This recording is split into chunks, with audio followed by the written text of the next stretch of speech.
Hey guys, welcome back to another fantastic episode of UAP Studies. I say fantastic every time, and I mean it every single time, right? We have really amazing guests that are coming on this year, especially we're hitting the ground running because this month I actually have my calendar book here is completely filled and it keeps filling up and I keep having to push people into almost March now, which is awesome. But it means that there's a lot of momentum going. And Garry Turner, of course, is joining us today. He is our guest. Now, if you're listening, you need to see this video later on, either on Spotify or YouTube, because he has a hell of a mustache.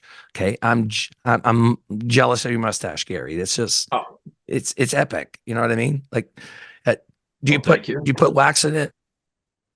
Yeah, a little bit of beeswax. Yeah, yeah. I love that Spreadfist sandalwood smell. Oh, like under your nose the whole day. It's fantastic.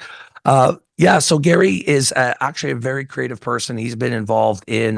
Correct me if I'm wrong here, Garry, but you've been involved in production, movies, directing. You write. You've done comic books. You've done fantasy novels for young adults. You're a very active person. But recently, something shifted and you wrote a book which is completely out of your genre, or at least what you were known for, known for before.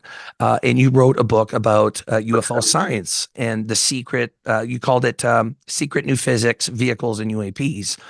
When I was first approached about you being a guest on the show, I was like, okay, well, I'll check out what he wrote.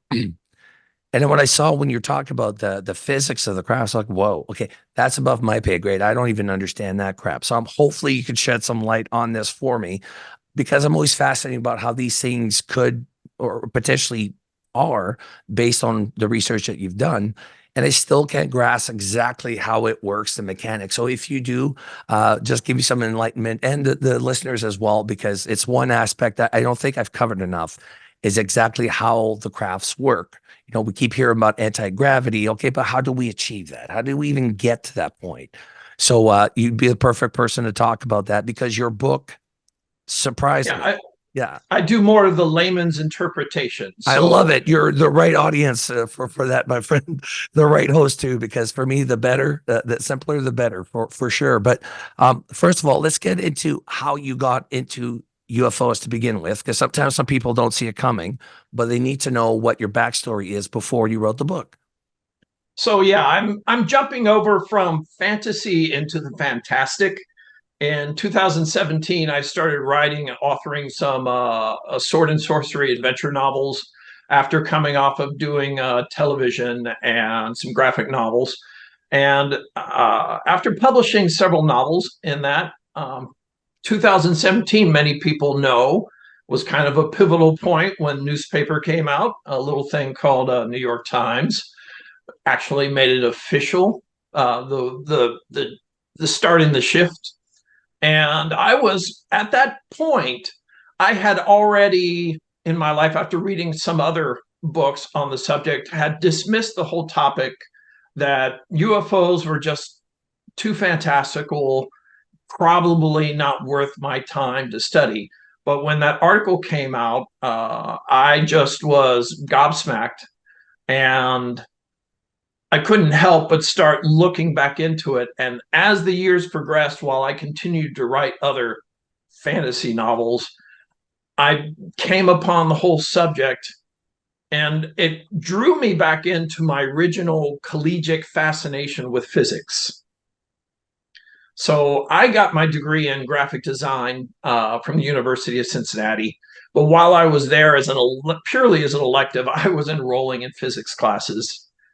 And I was like, oh, but there's no money in this. So I need to focus on And that's my sad how creative money endeavors. money diverts us, right? Yeah. But the more I learned, the more I studied, the more I got sucked in with the physics issue. I began discovering several different science figures that had a strong handle on the situation. And with all the just intense details that can get thrown at a viewer, I'm sure some of your viewers have watched interviews with figures like Jack Sarfati and Salvatore Paez. The heady information that is thrown at you so quickly, it it just can't quite grasp in a real quick, 1 hour. You can't digest that. So the more and more I was just getting engulfed in it, the more I realized, someone needs to sit down and create a compilation of all these different advanced physics theories and then just make it understandable for everyday viewers. People should come to understand that what we've been told is impossible really isn't. Just like, in the old days when they said that, if God intended man to fly, he would have given him wings. No one used to think that you could fly in the air, but science proved otherwise eventually. Yeah, and that's the thing that amazes us, because our concept of flight is really based off of birds, and I think the first concepts were based off of a bicycle. I mean, our thinking needs to change. That's the biggest problem with our species, that once we do something like the sliced bread hasn't changed, just we sliced it. And it's like, no, if it's not broken, don't fix it. But the physics that these things have defy what we understand to be logical. Like we try to apply logic to it when was it C. Arthur Clarke that mentioned something to the effect of, like, any technology so far advanced is indistinguishable from magic. And it's true. Yes, Like that's the third law from Isaac Asimov. yeah, I love Isaac Asimov. I'm just actually getting back into him now with the robot series. But it's amazing, like how we are fixated on the way that we are. I even mentioned it on Twitter. Would we have had disclosure at this point if we lived under different societal philosophies? So if we lived a different way, would we have full disclosure at this point? But I Well, of think, course, if you look at other countries like China or Russia, where it's more, authoritarian, right, they're not discussing the topic like we are. not anytime soon. No, Yeah. yeah. But even, like, to tell the truth, like Canada and the United States since 1947 have been tied to the hip on this issue. Canada, we have 6 official coins of UFO events that took place in Canada. So our government admits it and even prints it on our mints. The problem is that they're not talking about their, the coalition that they have with the states. The fact that we have NORAD in Canada means that the states, even with the UFOs up North Canada, it's the states that got there first. It's the states that, if there's any crash retrievals, would be in charge of that. Cooperation with the Five Eyes. Yeah. Oh, absolutely. But Canada's hands off. Like, it seems like they're not involved in the research aspect of it. And at the same time, if you look at an even more liberal society than ours, France, for example, Right. they're quite open to discussing the whole thing and have been for decades. That's true. Yeah. I think in France, it's a different mentality. It's like, yeah, it's there. Like, that's the attitude that they have. Like, Johnny Depp says he loves walking down in France because people are like, oh, it's Johnny Depp, but they don't care. They just continue down the way. Like, it's not a big deal. But it's true. I think that the way that the world is going, I think we're also very divided amongst countries within, there's factions within countries and political parties. And it's hard to get something that's fundamentally true to come out when all the countries are contributing to the lie, or at least to the omission of it. Part of what I'm attempting to do is to push back against that stigma that has been engendered in our society for decades. And the real core basis of that stigma is these things are impossible, dismiss it, nothing to see here, go Right. away. The more people can grasp the reality of the physics in a simple, understandable way, the more minds are going to open up. Like, we've been misled. This is not actually impossible. This is something that is highly likely. It's just that no one has taken the time to explain it. Right. And in your opinion, Garry, do you think that would have gotten to where we are now if these weren't dropped or gifted to us to begin with? Like, how far down the line would we have come up to this on our own? Ooh, if I had to guess, I'd probably say we were centuries away. Right? Yeah. Yeah. Okay, so maybe we could delve a bit into the book and into the physics of these things, and of course your research and how you put this all together. The book has beautiful diagrams or pictures of how this stuff works, especially the stuff Bob Lazar was talking about with the half basketball dome and all that jazz. To me, it's still like cross-eyed whenever I look at it because I don't understand this stuff, but you explained it very well. I just can't do it justice re-explaining what I read. So I'll give you the mic, my man. Just give us a crash course on this stuff. Yeah, so I basically feature several different crafts and present their theories in the book. It's not a big, huge, thick book. It's actually kind of relatively easy to pick up and get through. But I do it by taking those heady concepts, making them more understandable on a layman's term, and then through the illustrations, make it more understandable. So I have like two sets of craft that we discuss. One would be the NHI version, and the other would be the majority of the rest are the man-made versions. So, and of course, the man-made versions have a lot more theories built into it. And the NHI version that I do feature is the famous one by Bob Lazar, the sport model. So through the illustrations, you can pick up this book and just focus on one chapter and learn about one craft. And the physics spells it out, and it goes into detail for those that want to delve deep, or you can just kind of get the overall understanding. So we could start with the sport model if you like. Absolutely. I love the sports model. Yeah, that's a great place to start. So that one's fascinating on so many different levels because it would be a true NHI vehicle. So it has all the advancements that we are not able to duplicate. And the challenge that there's several challenging factors in it, but the biggest hurdle that our science is unable to get over is the material sciences.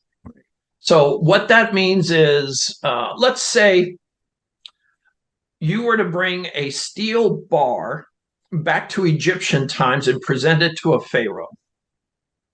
They would be mystified at how incredibly strong this metal is because all they have worked with is iron, right? Which is, and they wouldn't have the understanding and technology. They could sit and look at it all day and they wouldn't know how to craft a steel bar. Same thing with these vehicles. Their substructure is built from what we now understand to be a metamaterial. Now, when Bob Lazar first came out in 1989 as a whistleblower, no one knew what a metamaterial was until 1999. 10 years later, yeah. Yeah. And metamaterials are now on the cutting edge of material science technology, where we are using, it is basically the structure of how substances are put together and how those atoms and molecules are interstitched into a pattern that can modify frequencies that pass through them. So they can be sound frequencies, they can be light frequencies, but and Garry, just for clarification on my end, do you need nuclear fusion at that point? Like, would you need like the power of the sun to fuse these elements together? Or is this something that if you have enough technology, you could possibly fuse them together yourself? Well, that's definitely, as for crafting the material, that's well beyond us. Okay. Because these are structured on an atomic scale. You can imagine like 3D printing material, right. But that's such a raw, cumbersome way of doing it. Whatever these crafts are, they're actually printed almost atom by atom. It's crazy. Now, what powers them, the fascinating part is, like you mentioned before, I'll separate again. The NHI vehicles don't require a huge amount of power like the power of a star. while the man-made ones border on that. Okay. So the reason, and Dr. Jack Sarfati would back me up on this, the reason the NHI vehicles don't require a huge amount of power is because the metamaterial is able to slow down the speed of light. So as light passes through an object, and this is covered in the Jack Sarfati chapter, we know from refraction that if you dip a pencil into a glass of water, you will see that pencil kind of like curve weirdly, right. It'll skew off on an angle, and that's refraction. And what causes refraction is the speed of light is slowing down in that substance. So if you look at Einstein's equation on the curvature of space-time, the determining factor is the speed of light. It is the ground that everything has to, that all those equations have to play off of. But understanding that we see it as a speed that is immutable, except for refraction and things like that, if you could dial down that speed, the amount of power required to bend the curvature of space-time suddenly drops. More efficient. Yeah. Yeah. So basically, if you have a craft made of metamaterial where the exterior hull is slowing down the speed of light, then the amount of power required to bend the curvature of space-time around it is greatly diminished. So when it comes down to the sports model again with Bob Lazar, I mean, it was relatively sizable. Yeah. What would you call it? I don't want to say a reactor, but it's almost acting like a reactor. But it was the size of half of a basketball. Right. And it flew that ship, which is what, 50 feet in diameter or something? Like, it's crazy. Yeah. So it's almost like the microchip. Like when it first started, NASA, they had like whole rooms, and now they could all do that work in like one microchip. And it's like that with the power of these crafts. But I still don't understand when they're saying, hey, this would break down, particles that we weren't even aware of in 1989, which is, was it element 115? Yes. Thank you, sir. Yes. We didn't have that in 1989. People were like, smoking weed on their couch going, this guy's higher than me, right? But that's the case. And now we understand that, yeah, that particle would have some sort of effect on it. What could you tell us about that? Like, how would that work? So element 115 is high up on the periodic chart. And as far as we know, it is not naturally occurring, at least in our solar system. Right. It has to be manufactured. And this substance not only works as a fuel source for the vehicle, but is also responsible for altering the curvature of space-time around it. Okay. So as Bob Lazar explains, in his point of view, or from what he understood, there are two forms of gravity. There's the kind that we're all familiar with, which he calls gravity B, which is basically you mash a bunch of matter together, and because of all that mass, it causes the curvature of space-time, or gravity. And then he says what we come to understand as the strong nuclear force, which is the force that holds quarks together, as well as protons and neutrons in the nucleus of an atom. That is the strong nuclear force. That is another form of gravity. And if you really think about it, it's kind of doing the same thing. It's pulling these elements that would normally repel themselves. So you put two protons close to each other, they want to go the opposite direction. Right. But with the strong nuclear force, it overcomes that and squeezes it together into a nucleus. Now, he was to understand that as you go up the periodic chart of elements, when you get to the high end of those, radioactive elements, many of that, when you reach 115, the strong force actually begins to expand its influence outside of the influence of the atom itself.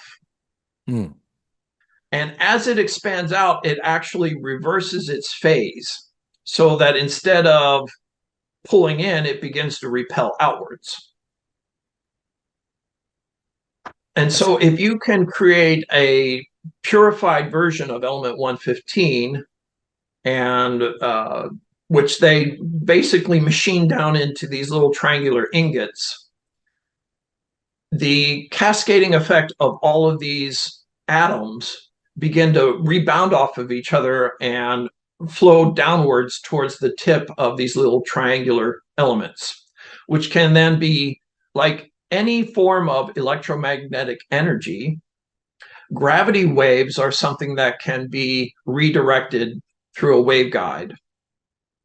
So this waveguide then siphons off through the engine and is redistributed and amplified through gravity amplifiers. Just like when your substation for your electric power company is too far away, midway between you and them, they have an amplifying station that boosts the electricity and then feeds it on to you. Right. And do you think that like the way these crafts are designed on the inside, now it wasn't just Bob Lazar, but abductees have mentioned this as well when they're aboard the craft, that everything from the floor to the benches to the table, everything's melded into as if it's smooth, as if it was 3D printed. Do you think Right. that has a huge effect on like how the craft stays together, that it's important that there's no seams? I don't think it's as important about the seams, but it speaks a lot to how energy is distributed. So there are no wires or Right. cables anywhere inside of the sport model. And yet you have inside of this reactor, it is an antimatter reactor, which creates huge sums of energy just from, running one proton into uh, one electron into one positron will produce an enormous amount of power. And then I'm still a bit mystified where that power goes. Somehow it is siphoned from that reactor and fed into the craft itself. Is the craft one giant battery that Right. just holds all this energy and redistributes it? Yeah, because I mean, the sound, some people always say there's either a flute sound or humming that comes Yeah. from these crafts. And I always thought, well, that has to do with something that's doing around it. If it's not affecting the air, even the kids in Zimbabwe were mentioning that the craft was making this weird flute sound. Like a power generator that suddenly gets, if you're standing near an amplifier and you turn on the amplifier and the speakers come on, you hear that. Yeah. And then the cracking, like people would hear that as well, which I always thought has to do with whatever's powering these crafts. From what I understand, though, that sound really is only emitted when it is close to the surface. Once it's up and away from other Oh, objects. interesting. Interesting. So it's only really closer to the ground that you would hear that. Obviously, yeah, I haven't heard of any cases where somebody hears something from a Yeah, if they're distance. just flying overhead, they're silent. Oh, interesting. Okay, so that's well worth noting, guys. And Um, even Bob has said that as well. right. I mean, there's been a lot of debate about these things being able to be flown telepathically because the controls aren't evident, and you think it's telepathy. Now, the sort of the news behind the scenes is that the U.S. government clued in that it requires twins, that it's twin connections that make these things fly. That it's not anybody and everybody who can fly them. At take a specific set of twins, which makes sense because twins. I'm a twin, and my brother and I are we can look at each other and almost it's like telepathy. I know what he's thinking. He knows what I'm thinking. If he was a The same serial way, killer, same yeah, wavelength. exactly. And it could be years that I don't see him, not that that's happened, but it'll be months I don't see him and I see him again. And if he was a serial killer, I would know. You know what I mean? Like that can happen. But it seems to be, even with abductees, the amount of twins that are abductees is insane. So there's definitely an interest between the connection of the twins. I don't know if it's the basal ganglia, like Garry Nolan tends to think it is, that is maybe more active amongst twins. They had no choice but to form that from the womb.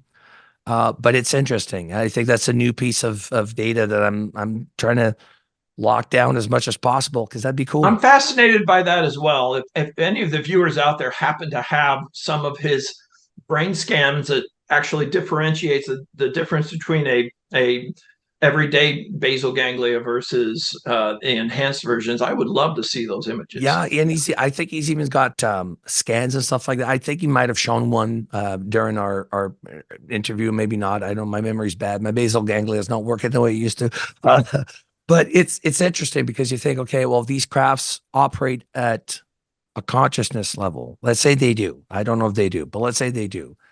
Um, your consciousness would extend to the craft itself. Like the minute that you connect with it, you become the craft.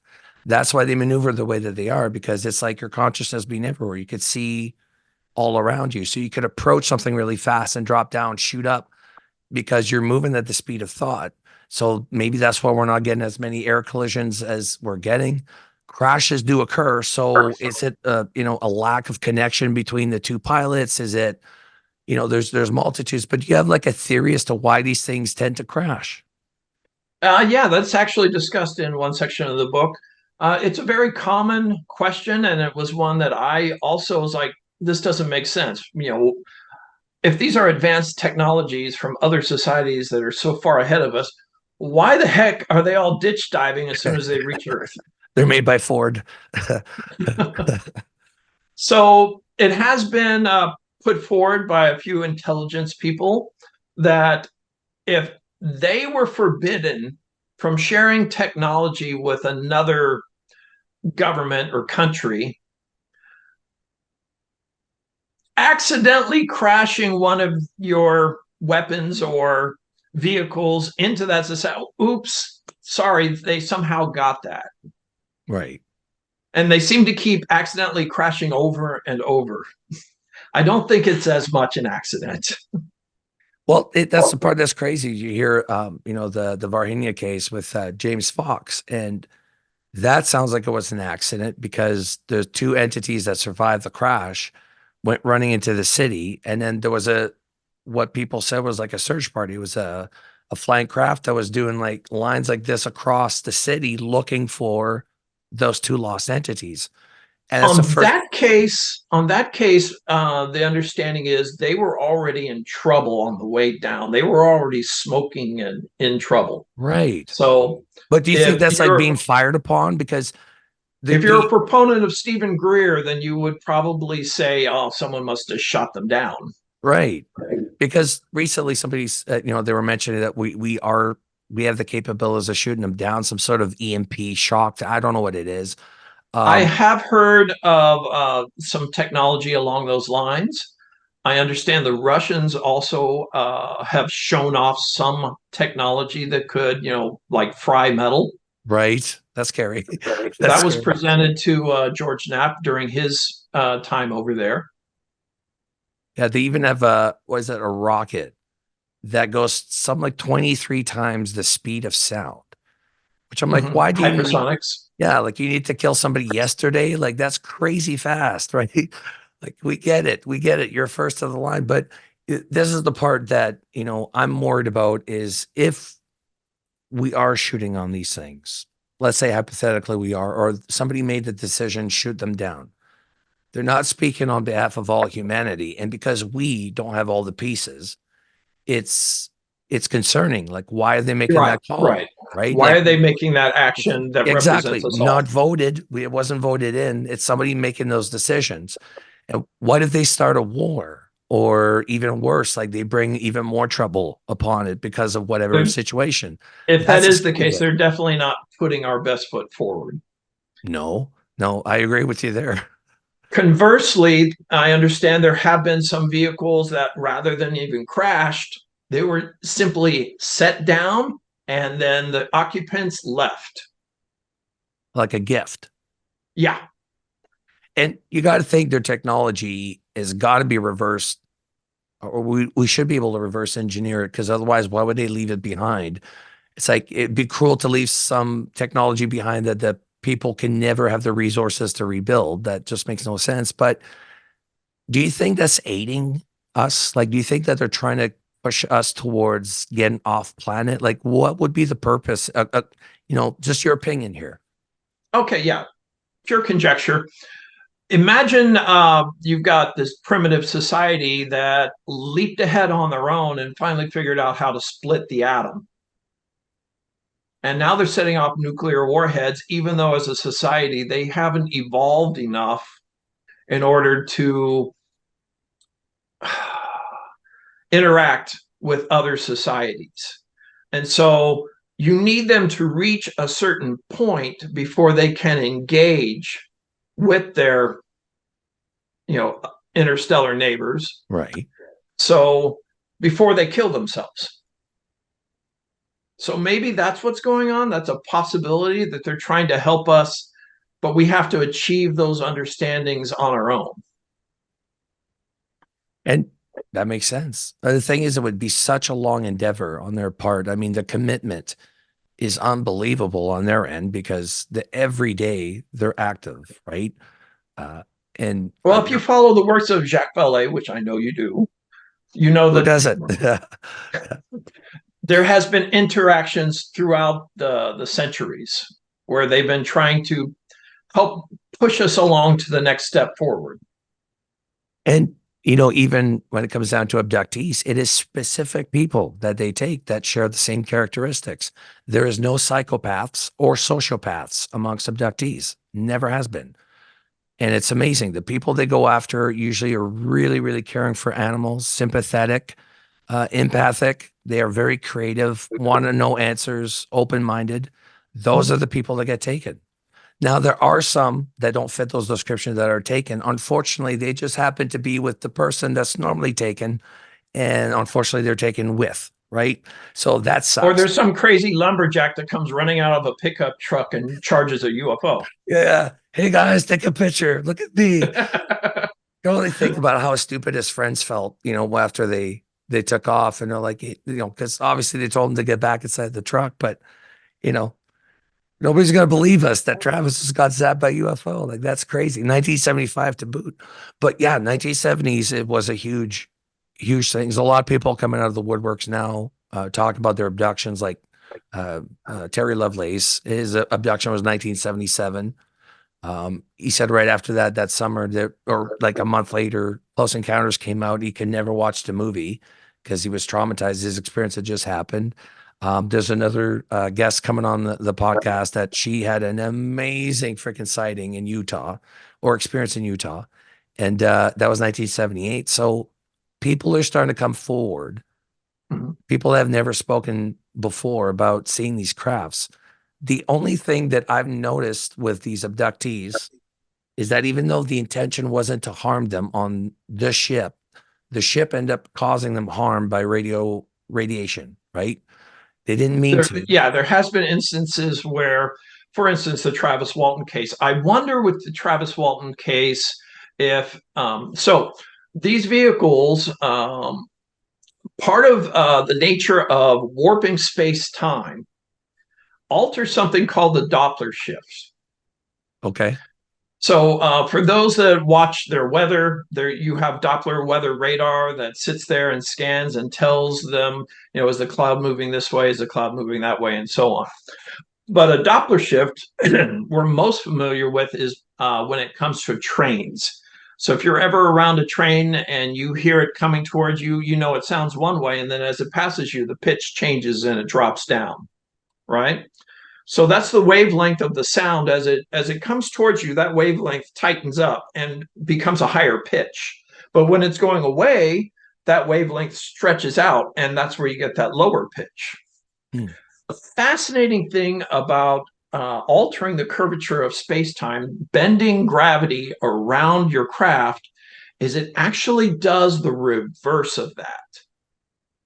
So we're so accustomed to, like, when astrophysicists look into space, they know that the universe is expanding because every star they look at is redshifted. Right.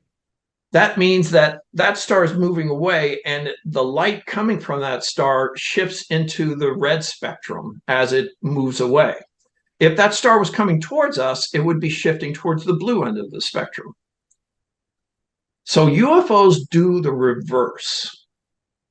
When you alter the curvature of space-time around a substance, as light passes through it, it actually has to alter its wavelength to try and make that distance in the same amount. Would it bend? Like, does light bend around that sort of heavy Oh yeah, so that gravitational that is well? one of the factors is they can modify and modulate what frequencies around the craft so that they can be visually invisible.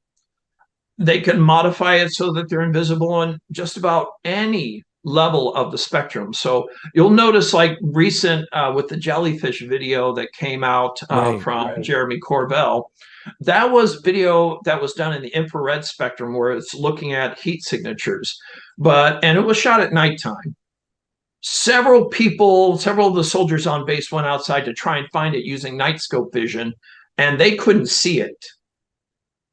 It's alarming. Yeah, so because that particular object is able to modify its signature so it wasn't visible in the visual range or in the ultraviolet range, but it was still visible in infrared. You know, what's concerning is you can't see it, you can't hear it because they operate outside those boundaries. But people go missing all the time. And I'm not saying it's them, but the possibility that at least one or two of them are related to that is huge. Because if you can't see it, you can't hear it, you can't defend against it. And like I said, people go missing all the time. And I just wonder, like, man, like just, oh, they just vanish out of thin air. Okay, then something would have to have been in the air to vanish them. So yeah, that's interesting. I don't know what to make of that video. I just want one clear picture with Good color luck. in it. You know what I mean? If Just they don't want a once. clear picture, you're not going to get a clear picture. I don't Oh, care if you have the best camera in the world. If they are warping space time around it, it's just going to get fuzzier and fuzzier until you won't see it. so literally the only way to take a good picture would be like in the Bob Lazar situation where it's just down on the ground, it's not activated. Take Yeah. the freaking picture because you're not You going want to get high one once def, it's up there. high crystal clear where you can see the texture on the thing. You better just turn it off. Do you hear that, government? We want an up close tour. That's what we want, all of us. Let us touch the thing. Smell was another thing that I keep asking people. Like, what did you smell? What did you smell? I'm getting a few things now, but inside the crafts, nobody remember the smell of the craft. Like, I don't remember. That's so weird to me because if you're a different entity, you would have a different smell. That, like, you walk inside my office, you're going to smell my smoke. You know what I mean? And the cologne, like, you're going to smell that. You know that I was there, but in those crafts, there's No, nothing your like that. grandma's house smells different than your house. Oh, absolutely. Smells a lot better than mine. Tell you the good cooking. But no, it's always been interesting to me because it's part of our senses. And I know these entities, the description is that they don't have much of a nose or ears. And if you're telepathic, you probably don't need ears. Your all your information is just coming through cerebrally, so you don't need it. You don't need to communicate. That makes sense. But the sense of smell not being developed is Well, let interesting. me throw this out at you. Bring it on. Almost all the craft that we see that we understand to be NHI, most of them seem colorless. They're either a version of silver, gray, black, except when you're talking about the plasma orbs and stuff like that. No The neons. actual the nuts and bolts vehicles are all some version of gray. Right. How do we know that's just because of our limited visual range on the spectrum? Good point. Good If you point. shift that down, maybe the aliens have like multicolored polka dot whatevers, but they see it, and we just see one solid. That's true because we're limited on our species' ability to That's receive information. That's true. that's a fascinating part about studying this subject is we have our own human bias, and it's really difficult to get past it. One subject in a future book I want to study is going to be on the topic of psychological or forensic psychology. I'm going to sit down with several different profilers and see, let's examine the evidence of all these different cases and understand the psychology behind it. Yet the real challenge is how do we do that without anthropomorphizing it and making it a human point of view? That's hard, isn't it? Because Yeah. you could only write it from your species point of view, no matter how hard you try. That's a hard endeavor. Um, Well, I've started. This is where maybe artificial intelligence might be able to help because Good they point. don't necessarily think the same way we do. But that's what I was thinking too with you bring up a good point, the artificial intelligence and how it's going to help us. I mean, I think it was Project Unity had put a redacted paper and asked the computer to, can you try to figure out what it is that was said? And it did a fantastic job where it's like, wow, it actually, that could be it. And that's what I was thinking. It's like the government, I'm going to stop saying government. The government has nothing to do with this. The gatekeepers, the people keeping the secret, Right. There, that's a good word. right? They're not going to be able to keep up with the technology coming out as fast as it is and the way people are going to use that technology. Because maybe they didn't plan on like Chat GPT being able to help ufologists uncover what certain redacted government papers said, and people coming out of the woodworks now. And I mean, just the way that even off my phone, I could do an entire investigation just off my phone. It's crazy the technology we have now with apps and all that. But specifically with AI, it's very interesting. How it could even teach us how to maybe how we can communicate with something that's not human. Recently, they had scientists talk to a whale. I don't know if you read that article, but they had a 20-minute conversation with a whale using the frequencies of the whale, and they were talking back and forth. And it's an And the experiment. AI worked as a translator. Yes. So the AI that would translate it back to the whale what they wanted to say, and he kind of figured out what the whale was trying to mention. I don't know what it said.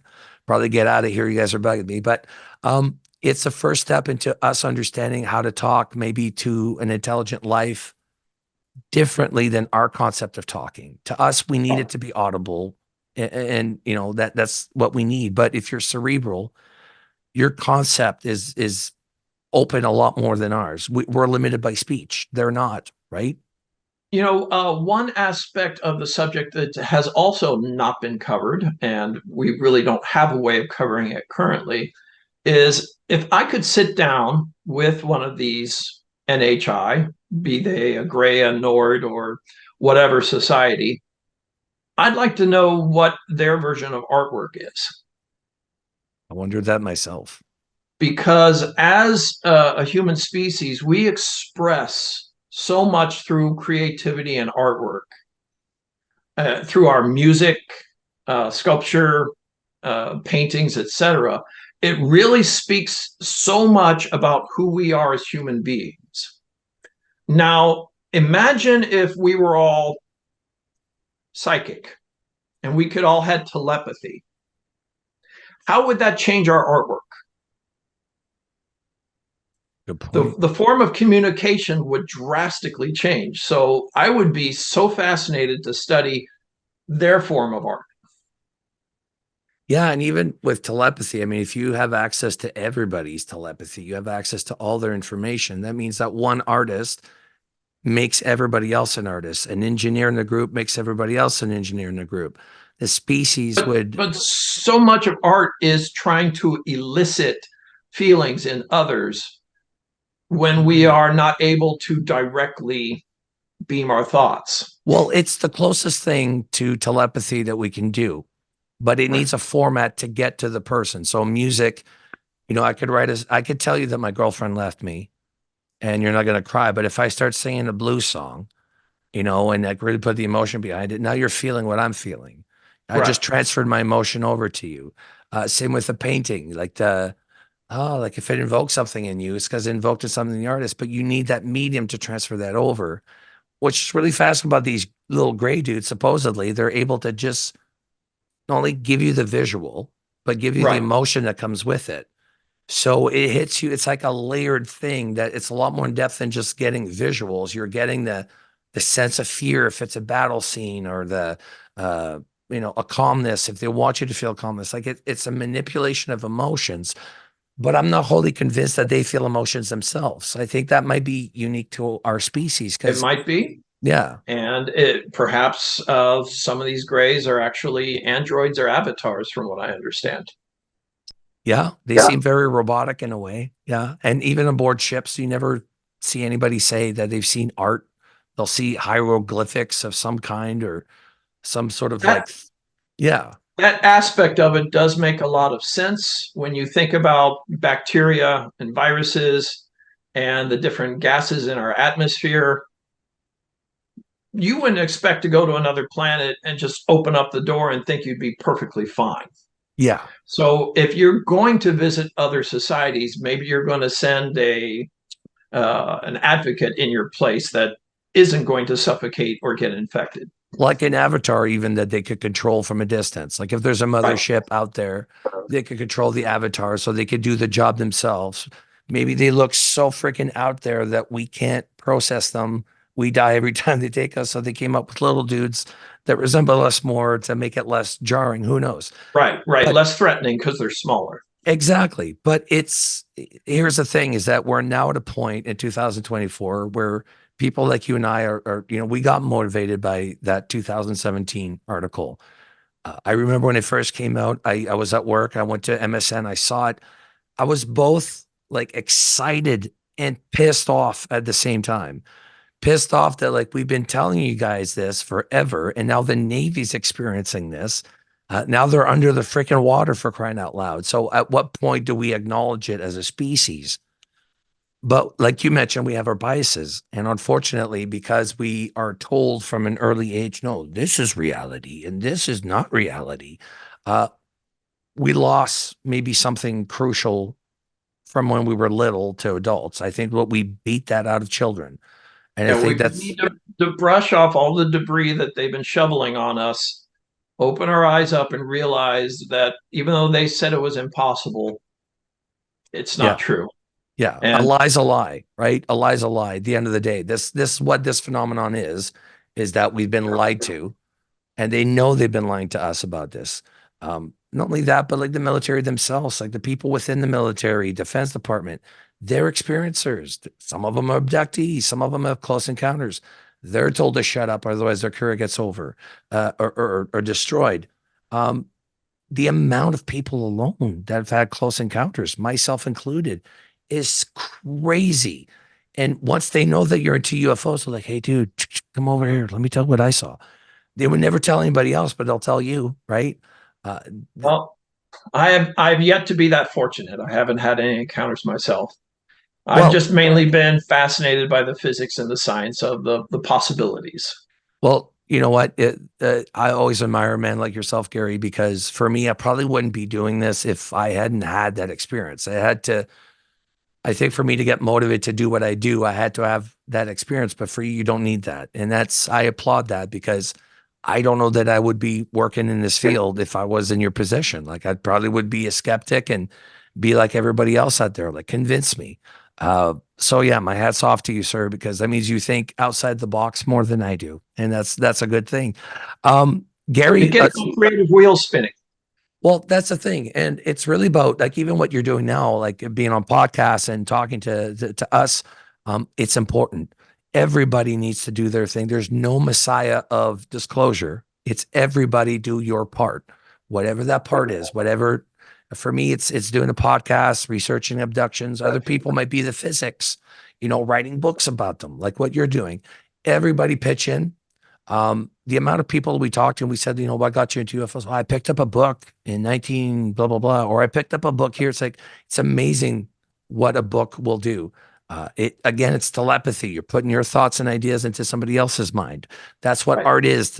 Initially, for me, that's what art is. It's a form of telepathy. It's brilliant. The book, I loved it. It's UFO Science, Secret, New Physics, Vehicles, and UAPs. You're looking at Garry, but you look under G.O. Turner. It is on Amazon, right? Yes, it's actually released wide, so you can get it on Barnes and Noble or Apple, Google Books, etc. Dude, that's solid. Congratulations. That's good to get at that point. Guys, these are really important to support our guests and the work that they do. Please feel free to reach out if you can. Garry, where can people find you? Where can they reach out to you? My author site is geoturnerwrites.com. At the moment, it showcases a range of my fantasy adventure novels, but it also touches on that UFO science book. It is the first in a series, and I'm going to continue working on future books. Hopefully, I'll have another one finished before the end of the year. Yeah, and whenever that's the case, you want to come on and promote it or talk to us about it, just hit me up, okay? If you don't have my phone number, I'll give it to you via email right after this, okay? Guys, thank you so much. Again, if you can, go to YouTube, like and subscribe. We had to restart our YouTube channel, unfortunately, but we're trying to get it up to par to what it was before. It's not matching Spotify. Spotify, we're nearing like 1 million downloads, and YouTube's looking like only 800 subs right now. So we need those subs up. If you guys can help us out, and we'll be back again next week with another fantastic interview. Garry, thank you so much, my man. That mustache rocked my world, and yeah, it was awesome to talk with you. You're very knowledgeable on the subject. Oh, I'm sure I'll catch you around somewhere in the verse. Awesome.